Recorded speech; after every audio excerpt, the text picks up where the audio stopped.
Hello ladies and gentlemen of YouTube, my name is Brad. This is my channel Animate Orange, where I build a lot of 3D metal models and show you how I do it. And today, thanks to Patreon support, I'm bringing you a rather large box set model. It is the Offshore Oil Rig and Oil Tanker set.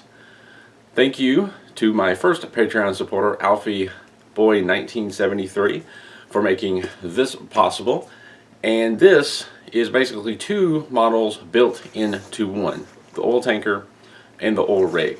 So I'm going to end up making two different videos and concentrating on one build at a time. Today we're going to build the tanker. So let's open this up, see what's inside, and put this together. Offshore Oil Rig and Oil Tanker box set. What's inside? Wiggle, wiggle, wiggle. Come on, open up. I know you want to. Come on. There we go. Ta-da! We have sheets.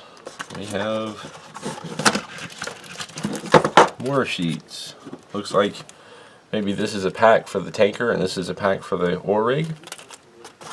And what's underneath? Instructions. 1, 2, 3 pages. Set those aside and get this box out of the way. I'm guessing, as I kind of already mentioned, that these packs are for the different, one's for the ships, one's for the oil rig. Seems like there's more than one sheet in here. Let's see what we have.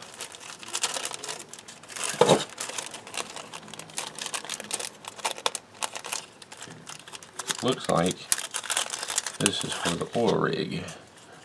So there's two sheets here. And then this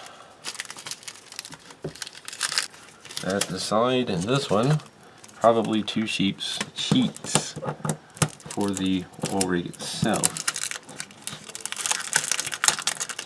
Like lots of tiny parts on these two. This looks like it's going to be a challenge. How it's going to be. There we go. Two sheets. What do we have here? One that says Metal Earth, one that says Metal Earth, one that doesn't.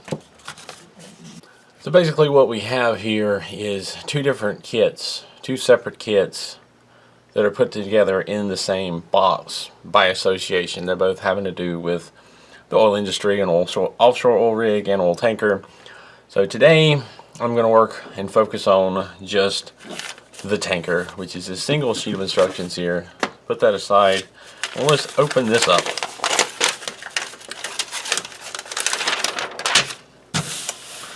And work on it. And we have our usual assembly flowchart instructions, fascinations, little logo, Metal Earth logo, the line drawing, the oil tanker, item number, 360 view with the QR code and the web address.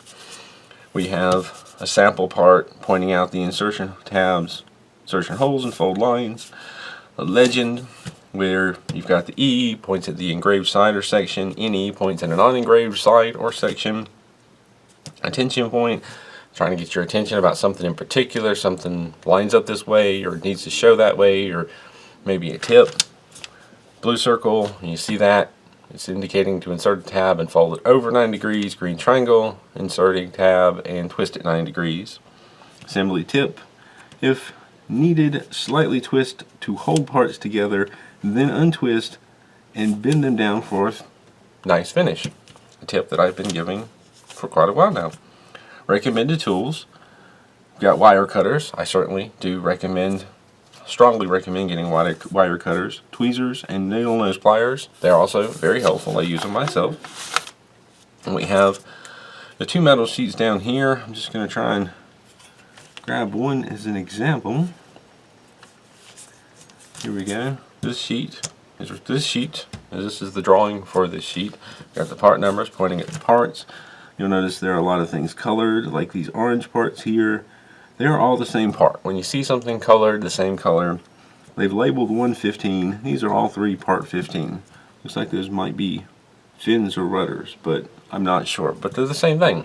And that happens a lot. You get a lot of identical parts that you have more than one of, and rather than crowd this up with separate numbers, they just color code and label one. I like that they do that. The color coding makes it faster. You'll usually see that color in the assembly flowchart, making it faster and easier to find all the different parts in the sheets.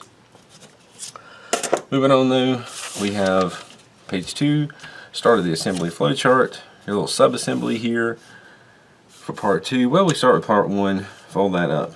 Moving down, connect the tab. We have part 2 that adds on, and this kind of shows how to fold that, so it's like a sub-assembly. And then we move down, we've got part 3. This shows you how to fold that and add those together and go on. And you just continue following the sub-assemblies, assemblies and sub-assemblies, and follow the arrows and part numbers and start building your model. Flip over to page 3, continue on.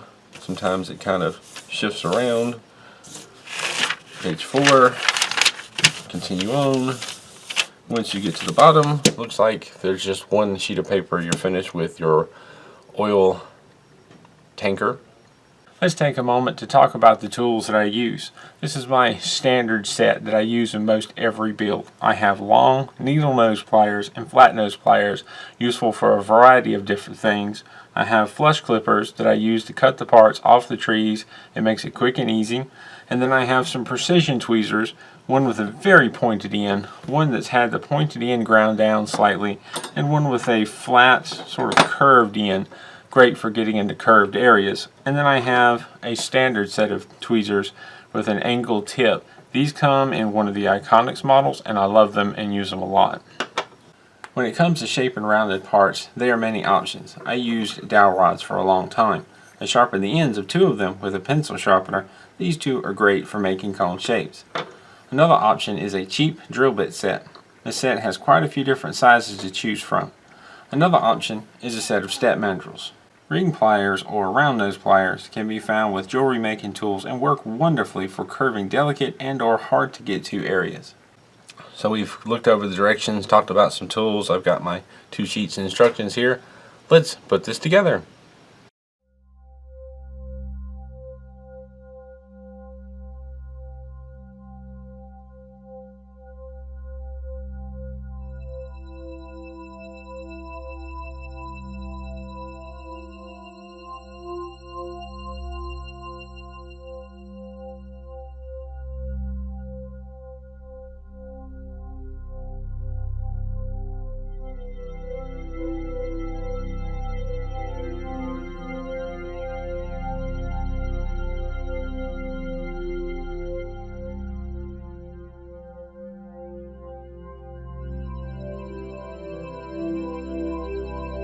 It typically helps to bend angled tabs straight so they point towards the next part or connection. It helps them line up with their slots better.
After attaching these two parts together, I realized I forgot part 6. Luckily, I was able to easily pull apart parts 4 and 5 and fix my mistake.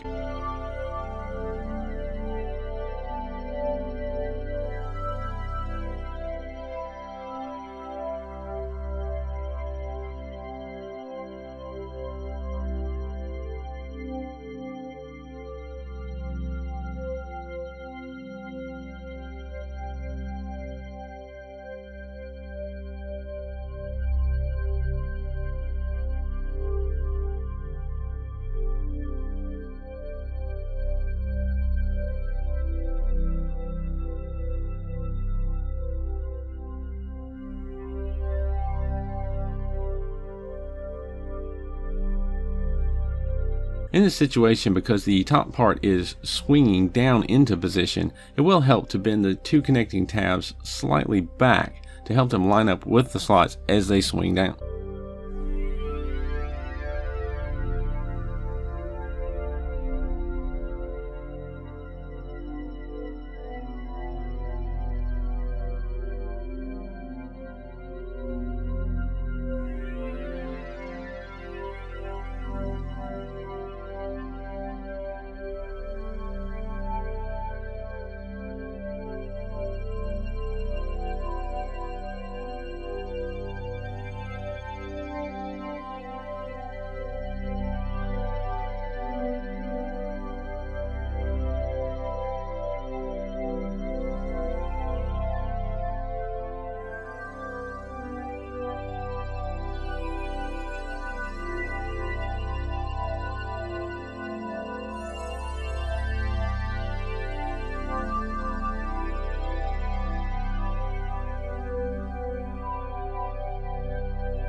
Next up, part 11, 8 times.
Then part 13 twice.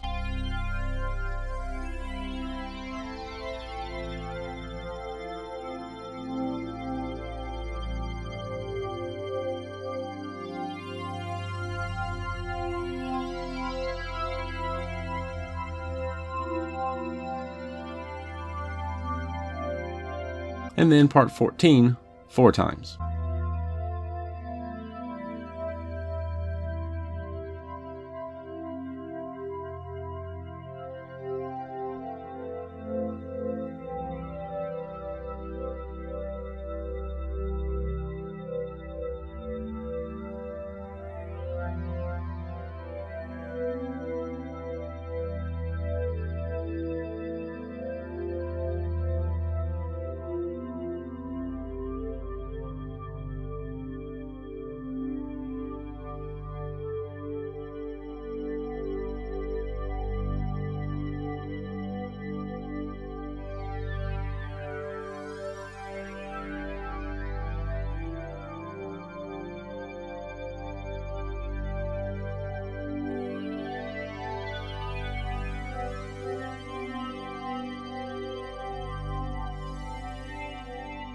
And now, 2 part 15s, which were rather challenging to shape and not accidentally warp.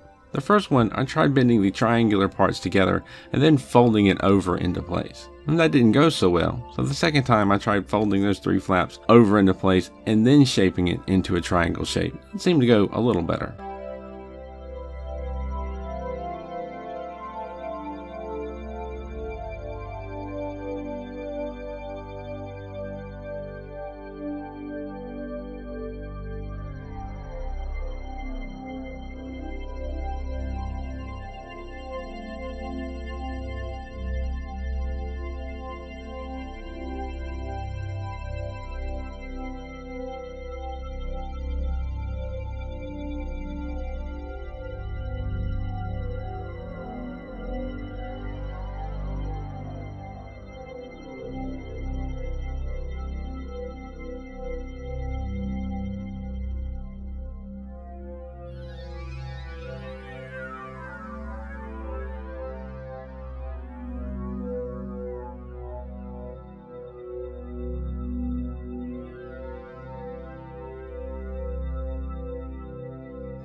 On part 19, I didn't bend the end antenna-like pieces up until after it was connected to the deck of the ship. That way I didn't accidentally bend and warp it while attaching it.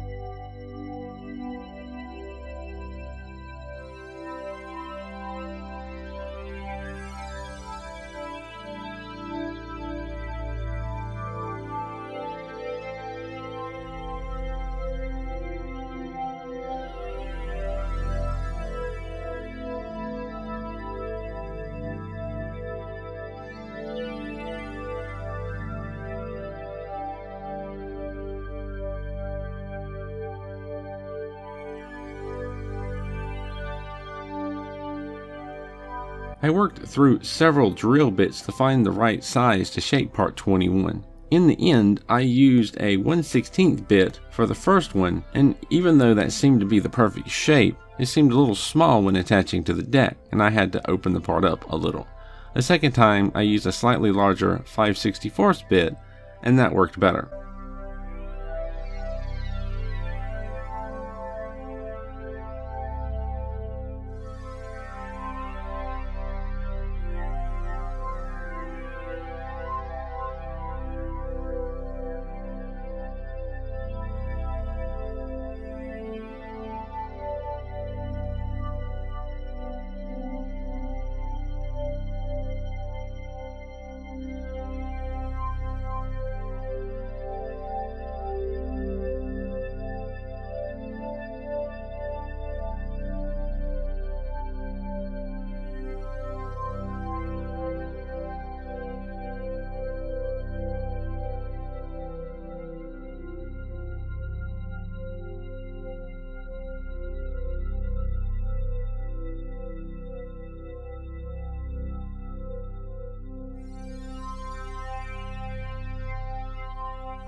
When I went to add part 20, I realized I had missed part 18, so I went back and added that in before moving on.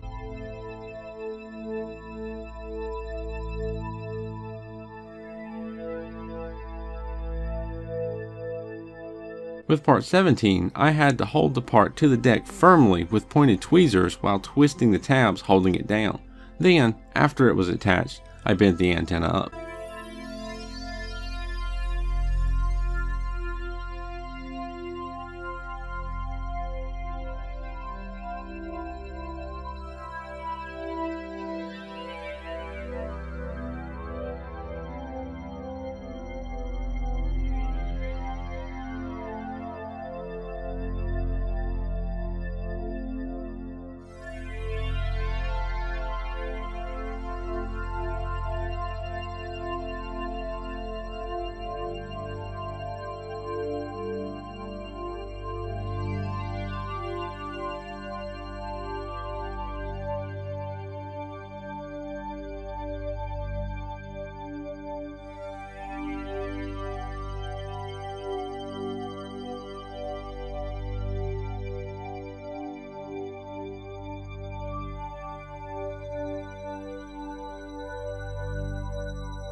I had a difficult time getting parts 24 on either side.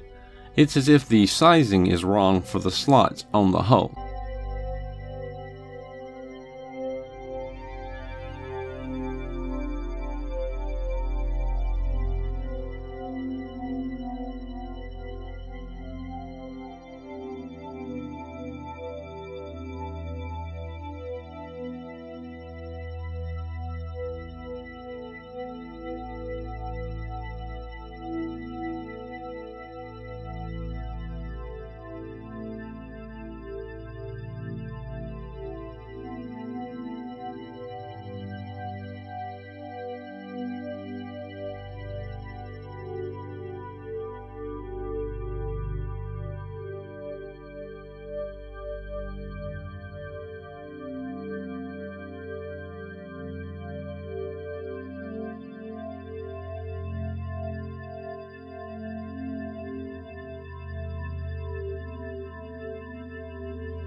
In this video, I cut out some parts where I tried numerous times to get a part to fit or had to make multiple adjustments to something to allow it to fit.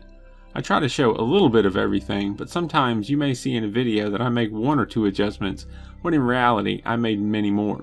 I do that to move the build along. These builds take time. Be patient, take your time, and be prepared to make numerous test fits and adjustments during this or any build.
My first instinct was to try and start at one end when attaching the bottom, but that was not looking like a good idea. I decided instead to start in the middle and get it secured and then work towards the outer end. That seemed to go fairly well. I started by securing two of the middle tabs on one side with a twist and then stretching the hull open to align the other tabs. After that, getting everything else in place and secured was fairly simple, not too complicated, and of course I went back and untwisted those two tabs when things were more stable and folded them over to give a needle look.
I give you, all finished and complete, the oil tanker, one half of the gift box set.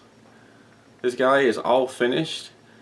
It wasn't a terribly long build, and it was pretty straightforward for the most part. I mean, there's quite a lot of little tiny parts and a bit of fiddling, but at this point I'm pretty used to it, so no big deal. There were a couple of things like these little doodads here and the things that hang off the side that were a bit complicated and tedious to bend and shape and get quite right and get attached, but beyond that it's pretty straightforward.